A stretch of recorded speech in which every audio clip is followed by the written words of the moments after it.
turn. I get to evaluate Sunil for a change. His speech purpose was bringing history to life. And there was supposed to be a plot to the story, but I thought he had more of a topic, the dark side of Gandhi. He really didn't build up that, he was a child in school and he liked these two girls and he had them carting around, and so through his whole life he had these two women carting him around. He didn't build up the story like that. To what degree did the speaker succeed in building the story to a climax? The climax was more of the conclusion that, yes, Gandhi had a dark side, but also the British also seemed to have a dark side. And there were multiple characters. There was only a few characters in the story. It seemed the British, Gandhi, and the Prime Minister type thing. And he developed these characters by giving a little bit about their history and how they were related to each other and how they interacted. How the British would slice up a country and eventually say, okay, we're out of here.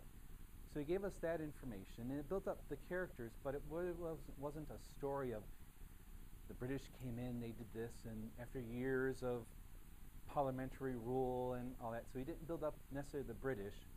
He sort of built up the Prime Minister, how they got into their position, but really wasn't building up of the character. Very interesting development on the adopting and marrying so that there wouldn't be bad karma about the marriage. Sunil did, the story was not necessarily a dialogue amongst the characters. Gandhi saying, don't fight, don't fight. British saying, yes, we must push through. So there wasn't a dialogue amongst the characters, but he sort of dialogued with us as he was telling the story.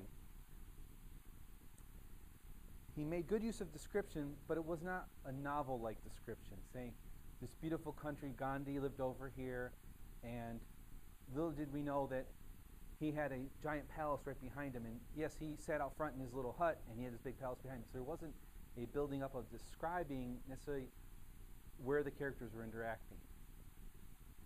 He did provide juicy details about Gandhi, so he did bring greater insight into how the British came into the country, what they did, sort of how they managed it, managed the people, and then how they got out of it and what they left for Gandhi to sort of influence who would take over.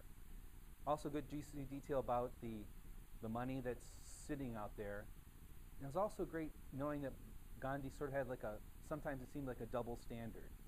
Oh, I'm fasting and all this, but I'm not going to walk where I'm going. I'm going to have these nice ladies carrying me.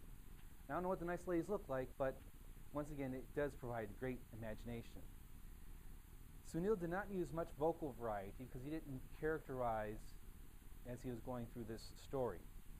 We weren't gripped or startled by the changes in voices.